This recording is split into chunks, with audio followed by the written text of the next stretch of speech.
como se livrar das dívidas e passar de devedor para credor. Esta é a cena 4 do livro Dirija o filme da sua vida financeira. É sempre um prestígio ter a sua audiência. Bora para a cena. Aprender é a nossa melhor habilidade. Virando a banca da dívida. Nesta cena, vamos conhecer uma estratégia para que se passe da condição de pessoa devedora para pessoa credora. Para isso, precisamos conhecer alguns conceitos essenciais e começamos pelas dívidas. As dívidas são parte da existência da humanidade. Ela nasce quando alguém que carece de recursos encontra outro com sobra de recursos. Os recursos podem ser qualquer coisa tangível ou não. Um exemplo de coisa intangível ocorre quando você pede um conselho a alguém mais experiente.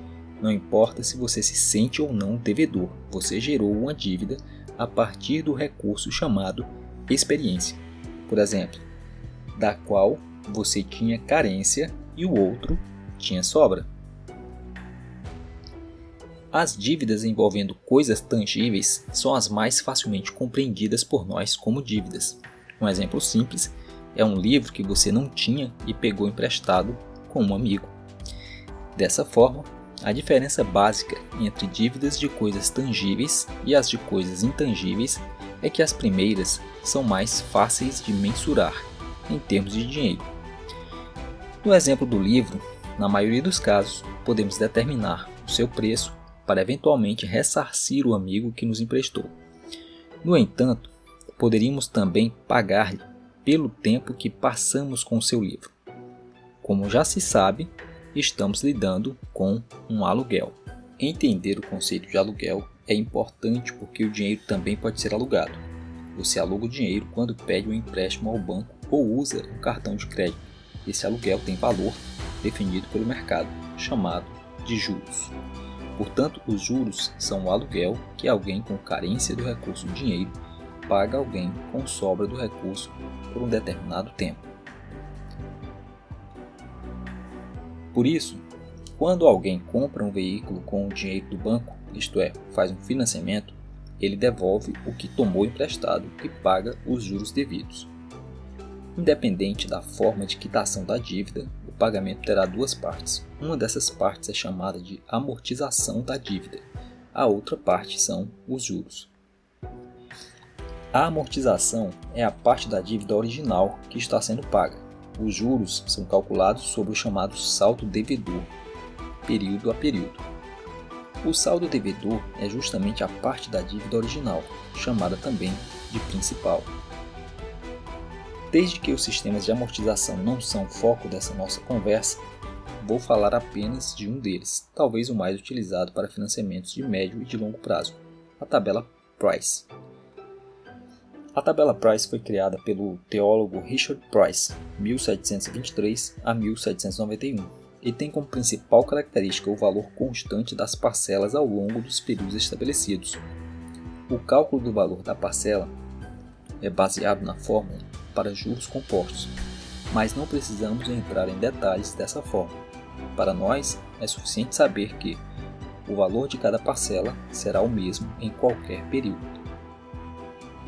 Como disse, cada pagamento é composto pelos juros e pela amortização. Na tabela Price, desde que o valor da parcela é calculado previamente, os juros são apurados a partir do saldo devedor, sendo determinada a amortização pela diferença entre o valor da parcela e os juros do período. Mesmo quem não financiou um veículo ou imóvel já deve ter se deparado com as chamadas compras parceladas sem juros. Essa modalidade de compra é o exemplo mais corriqueiro no comércio. Elas são chamadas de parcelas sem juros, mas de fato são apenas parcelas iguais. Entendidos esses conceitos, podemos falar sobre o motivo para que uma pessoa assuma uma dívida. Posso afirmar que os motivos são muitos, por isso falarei apenas dos mais comuns. Problemas que não podem esperar. O primeiro de que vou falar é o atendimento inadiável de uma necessidade. Necessidade é a falta de algo que envolve um problema, atender a uma necessidade é inadiável quando não podemos esperar sem que o problema se agrave e possa chegar a um ponto em que não tenha mais solução. Um exemplo sobre o atendimento inadiável de uma necessidade ocorre quando se trata de problemas de saúde ou de segurança. Em geral, a solução desses problemas é inadiável. Sendo assim, alguém pode se sentir forçado a assumir uma dívida diante de um problema que ficará cada vez mais difícil de resolver, caso se espere muito. Obviamente, em alguns casos, esse motivo de aquisição de dívida ocorre quando não se tem uma reserva de dinheiro suficiente para resolver a questão. E a realidade da maioria das pessoas é não ter reserva nenhuma. Isso pode ocorrer, segundo o que nos diz Morgan Housel em seu livro A Psicologia Financeira, porque as pessoas costumam ignorar as margens de segurança, avaliando o pior caso a partir do que já ocorreu, esquecendo-se de que sempre existe a possibilidade de acontecer uma coisa que nunca aconteceu ou que há muito tempo não acontecia. O caso da emergência sanitária de 2019 é emblemático. Quem esperava que ela ocorresse e da forma como se desenvolveu? Muitas empresas que estavam preparadas para o pior caso do que já havia sido registrado na história recente não conseguiram suportar o período de isolamento social e a parada obrigatória de diversas atividades. Já em 2024, ocorreu a pior enchente de toda a história do estado do Rio Grande do Sul, no Brasil, afetando quase 1 milhão de pessoas e resultando em prejuízos que, até o momento do fechamento da presente edição deste livro, não tinham sido calculados com precisão, mas havia estimativas de que esses prejuízos afetariam todo o país. Neste caso, a cidade estava relativamente preparada para a pior cheia já registrada, e que ocorreu nos anos 1940, mas essa marca foi superada, surpreendendo toda a sociedade brasileira. Confundindo desejo com necessidade. Reconhecido o fato de que necessidades inadiáveis podem surgir ou mesmo situações calamitosas, podemos falar de uma ocorrência bastante comum para a maioria das pessoas. Essas ocorrências são aquelas em que não estamos interessados em atender uma necessidade, muito menos uma que requer uma solução o mais breve possível. Nesses casos, pode ocorrer uma confusão entre necessidade e desejo. O desejo aqui abordado é uma vontade intensa de ter. O que precisamos saber é o que está por trás dessa vontade intensa de ter. Considerando o que teorizam Alfred Adler e Aristóteles, o que está por trás dessa vontade intensa é a vontade de ser importante. Quando não se consegue controlar esse desejo, pode-se pensar que é um bom negócio antecipar recursos que ainda não foram produzidos e produzir um excedente para arcar com os custos dessa antecipação. Em outras palavras, para atender um desejo que, para ser atendido, requer mais recursos do que se pode, naquele momento, opta-se por um financiamento bancário. Assim, adquire-se um bem ou um serviço que deverá ser pago em prestações que incluem o valor do bem e os juros. Nesse ponto, é importante lembrar que, embora os juros sejam um pagamento pelo aluguel do dinheiro, e isso ser financeiramente justo, para a determinação da taxa de juros não se utiliza apenas a projeção de inflação. Também entram no cálculo da taxa de juros elementos como a inadimplência no setor e a própria concorrência entre as instituições que oferecem o financiamento. Portanto, quando você paga juros, você acaba compensando calotes que a instituição financeira sofreu e também pagando pela relativa baixa concorrência entre essas instituições. É claro que se fosse para viver apenas atendendo a necessidades e negando todos os desejos, você não estaria lendo um livro para conhecer estratégias que desenvolvam o seu potencial financeiro. Por isso, deixo claro que as dívidas obtidas apenas para atender os desejos são ruins apenas pelo fato de que elas deixam mais lenta a caminhada para atingir o seu potencial financeiro. E quando você atingir o pleno potencial financeiro, poderá atender a desejos sem recorrer a financiamentos, além das necessidades cujo atendimento se faz inadiável e dos desejos fora de controle, temos a ganância como outro fator desencadeador de dívidas. Não deixe a ganância dirigir seu filme. Muitas vezes nos deparamos com negócios ruins que acabamos acreditando ser negócios fantásticos, oportunidades únicas, e corremos para obter meios de aproveitar essa chance que pode sumir tão rápido quanto apareceu. Outras vezes, esperando ganhar mais, não fechamos uma boa venda para depois ver que a melhor oferta passara há muito tempo. A ganância é também um desejo, mas ele é tão específico que precisamos falar dele separadamente. Esse desejo de ganhos exorbitantes atrapalha muitos dos bons ganhos. Para exemplificar, contarei algumas histórias, começando pela de Alfredo, um senhor que morava na capital do país e tinha um terreno em uma cidade litorânea.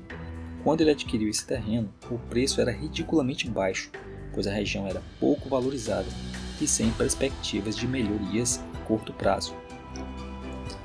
Passados alguns anos, houve uma grande mudança no bairro onde Alfredo tinha o terreno.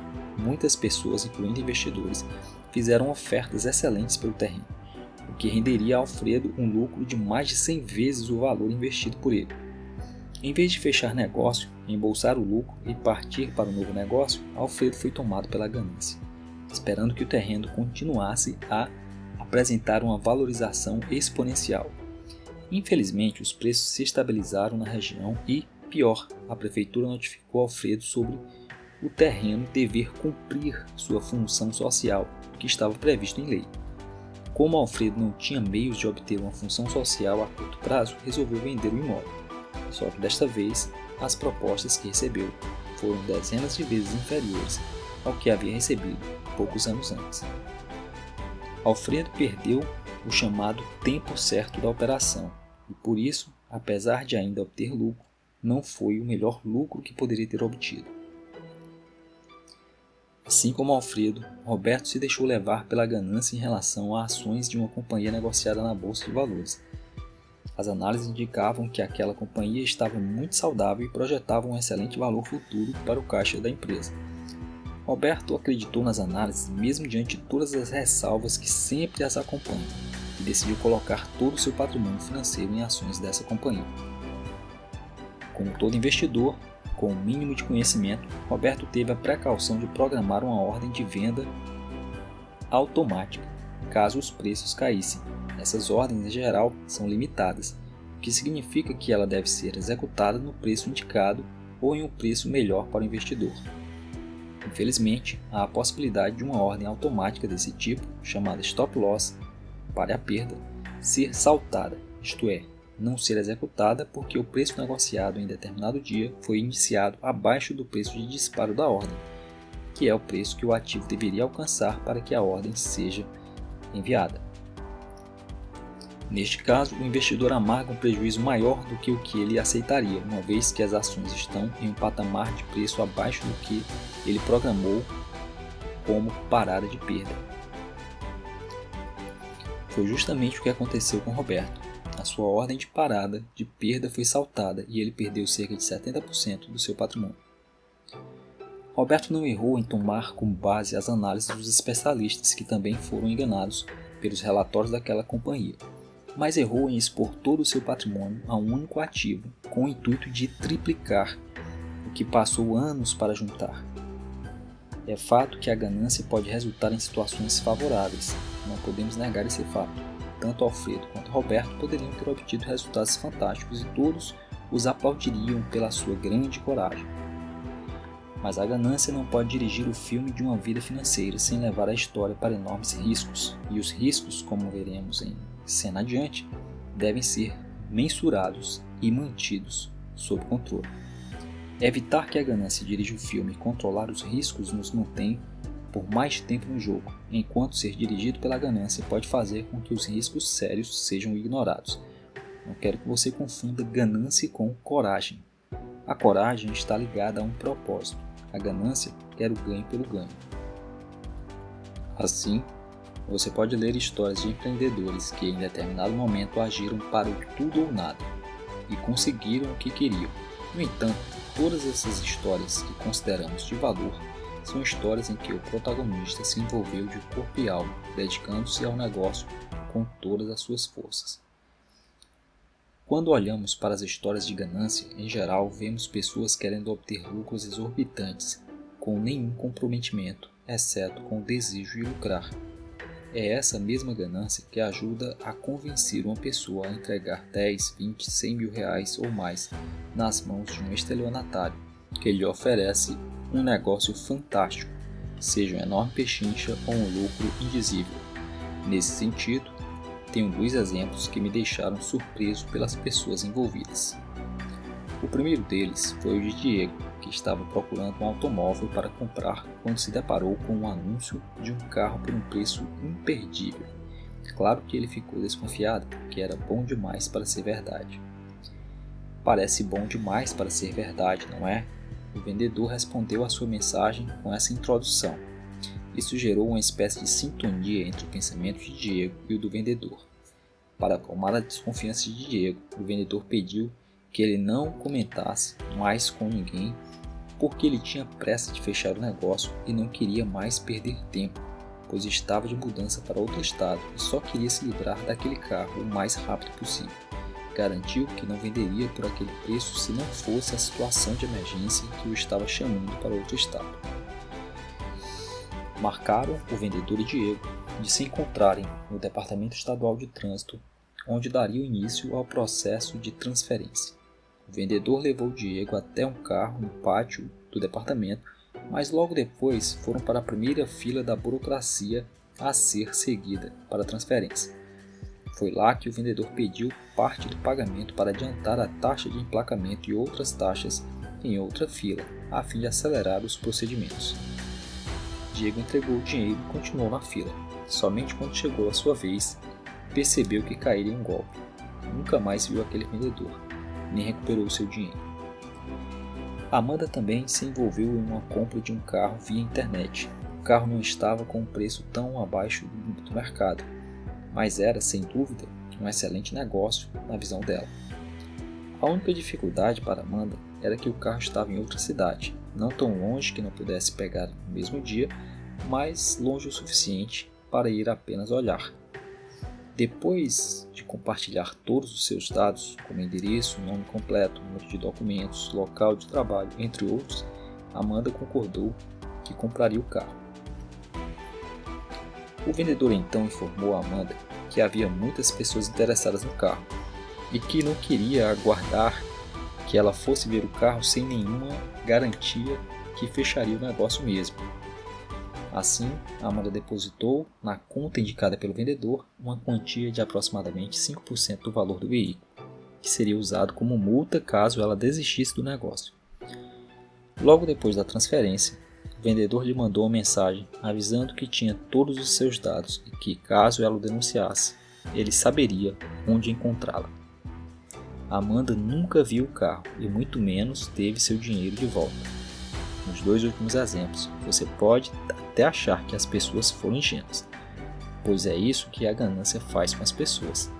Torna-lhes menos críticas ou mais ingênuas sobre os riscos envolvidos em um negócio. Com isso, podemos concluir dizendo que a ganância pode levar a uma das piores dívidas que se pode contrair, que é a que devemos a nós mesmos. Mas as dívidas não devem ser uma situação permanente. Podemos trocar de lado e passarmos à condição de credores em vez de devedores. Virando a banca da dívida. E para conseguir essa proeza, você vai precisar recorrer a uma virtude que poucos estão interessados em desenvolver, a disciplina. Eu acredito pessoalmente que se você chegou até este ponto do livro, você é uma pessoa que dispõe dessa virtude, podendo simplesmente desenvolvê-la até um nível que traga significativos ganhos para a sua vida. Sabendo dessa sua disposição em aprender, começaremos a formulação do nosso plano Dívida Zero, que vamos chamar de PDZ.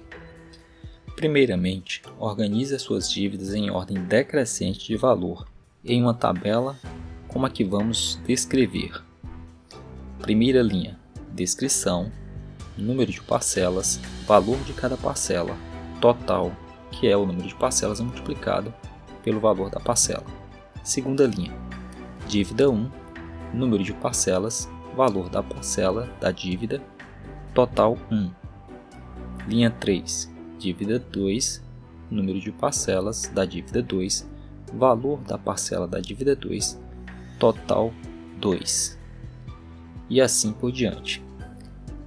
A última linha, totais, traço, total no mês, que é a soma das parcelas, total geral, soma dos totais da última coluna.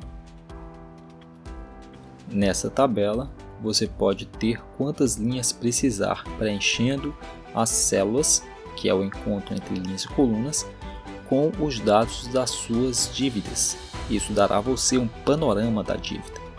A vantagem de fazer essa tabela é que você internaliza o conceito de que para enfrentar um problema é essencial o conhecermos em detalhes. Não importa o estágio da sua dívida, ela pode ser controlada.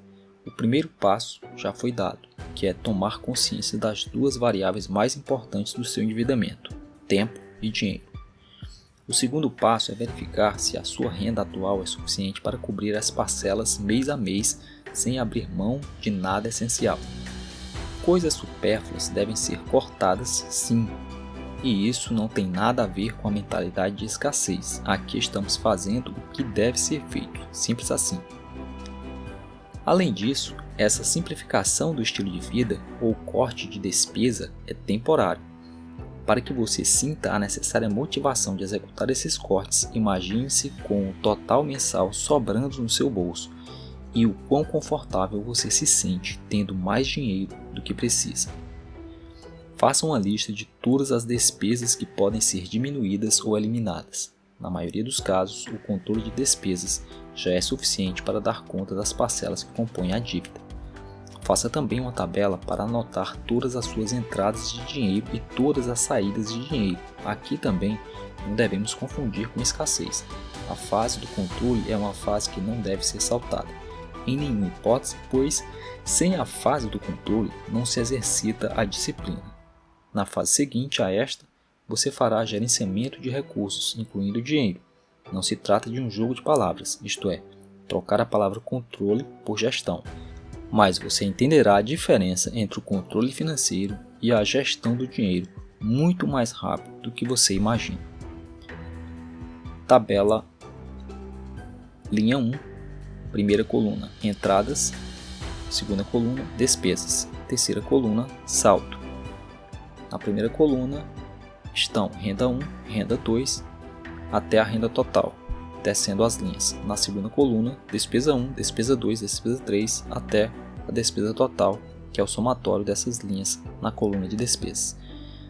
Na coluna de saldo, renda total menos despesa total na última célula. Caso todos os cortes tenham sido feitos e ainda não houver equilíbrio entre suas entradas e suas saídas, você pode recorrer à geração de uma renda extra ou à renegociação da maior dívida que tiver.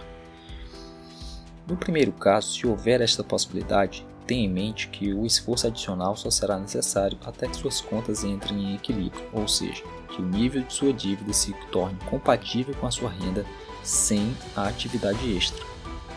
No segundo caso, será preciso entrar em contato com o seu credor e oferecer um plano de pagamentos que você consiga honrar, melhorando, se possível, as taxas inicialmente contratadas, o que é bom para você, e diminuindo o risco de inadimplência, que é bom para o seu credor. Particularmente, eu não recomendo a amortização com antecipação de parcelas, exceto se for para aproveitar uma oportunidade de negócio que, por algum motivo, exige a liberação de uma nova linha de crédito. Muito cuidado nesse ponto para não confundir dívida de consumo com dívida de crescimento. Quando falei para você sobre aproveitar uma oportunidade de negócio usando uma linha de crédito, estava me referindo a uma dívida de crescimento. Mais adiante, falarei sobre esses dois tipos de dívida. Por enquanto, vamos nos concentrar na eliminação das dívidas atuais que, na maioria dos casos, são dívidas de consumo. Depois de adotar os passos de conscientização do montante da dívida e avaliar a situação de suas entradas e saídas de dinheiro mensalmente, analisar a necessidade de cortes de despesa, conferir a possibilidade de obtenção de renda extra ou renegociação das dívidas, você está muito mais perto de eliminar suas dívidas. Mantendo-se consistente e perseverante no seu PDZ, certamente você obterá êxito. A partir daí, podemos começar a virar a banca, ou seja, passar do lado devedor para o lado credor. Tendo eliminado suas dívidas para passar do lado devedor para o lado credor, começamos poupando as parcelas que não precisamos mais pagar. No entanto, há uma coisa que você precisa fazer para que continue fazendo sua mente inconsciente o ajudar. Você precisa se recompensar. Isso não significa que você vai pegar tudo o que sobrou e fazer uma extravagância. Não foi para isso que você se esforçou, mas você pode sim se dar uma pequena recompensa para que no estágio seguinte você tenha mais energia de realização. Ganhe a sua recompensa, você pode começar a poupar. A forma mais inteligente de se iniciar essa poupança é por meio de certificados de depósito bancário conhecidos como CDB. Não entenda isso como uma recomendação de investimento, pois não é esse o objetivo deste livro, apesar de termos uma cena dedicada a investimentos. O CDB é citado como a forma mais inteligente de iniciar porque é o mais seguro para quem acabou de sair de uma situação de dívida e também o mais acessível. No momento em que escrevo este livro, há muito mais opções de CDB no mercado, por meio de uma dezena de bancos digitais e corretoras ao alcance dos dedos, centenas de vezes mais acessíveis do que quando eu tinha 20 anos. E com relação à segurança, no Brasil, uma entidade acreditada, chamada Fundo Garantidor de Crédito, garantirá o seu saldo em conta corrente, na poupança no CDB e em outros similares até o limite de R$ 250 mil por CPF por instituição, o que significa que, para determinados depósitos, como os listados neste parágrafo, você poderá chegar até o limite de R$ 1 milhão, distribuídos em 4 instituições financeiras de forma equivalente. Quando você começar a poupar e ver o seu patrimônio líquido aumentando, é provável que apareçam pessoas interessadas em pedir um empréstimo a você. Se você tiver lido o livro O Homem Mais Rico da Babilônia, você já sabe o que fazer. Se não, eu sigo a mesma recomendação presente naquele fantástico livro. Obtenha as garantias reais antes de entregar o seu ouro para outra pessoa. Em outras palavras, não tenha vergonha de pedir uma garantia real, como um objeto que valha mais do que o valor que você quiser emprestar, por exemplo. Se isso não for possível, simplesmente diga não. A forma mais fácil de perder o seu dinheiro é emprestando para pessoas que juram que vão pagar, mas não pagam nunca. Caso tenha dificuldade em dizer não, treine isso 1000 vezes imaginando alguém pedindo e você dizendo não. Imagine a pessoa insistindo e você replicando: eu entendo a sua situação e, no seu lugar, eu também insistiria, mas não vou emprestar. Agora você pode não apenas executar o seu PDZ, como também assumir o lado credor, além de manter o seu dinheiro longe de empréstimos sem nenhuma garantia real. Praticando. Liste todas as compras que você fez de itens que você não precisava realmente ter comprado e explique para si o motivo real da compra. O que você aprendeu nesta cena? Ao longo desta cena, você viu que há situações emergenciais que podem levar ao endividamento. Mesmo pessoas que possuem reservas de dinheiro podem passar por situações onde a formação de uma dívida é a única saída. No entanto, são casos raros e, na maioria dos casos, as dívidas contraídas são dívidas de consumo. As pessoas mais propensas a contrair dívidas de consumo são aquelas que confundem as suas necessidades com seus desejos. Se as pessoas não têm controle sobre o desejo, ou se confunde o desejo com a necessidade, torna-se uma vítima perfeita de si mesma, caindo no endividamento descontrolado. Outra forma de se endividar é ouvir a irmã do desejo, a ganância. A ganância pode levar uma pessoa a não pensar com clareza sobre negócios fadados à ruína, bem como fazer ignorar todos os sinais de aviso para não cair em uma fraude.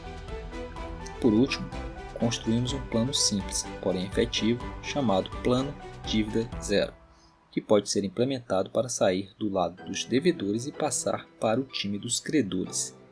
Na próxima cena, mostrarei as vantagens de trocar o papel de consumidor pelo papel de produtor, papel que permite atingir o objetivo de dirigir as nossas finanças.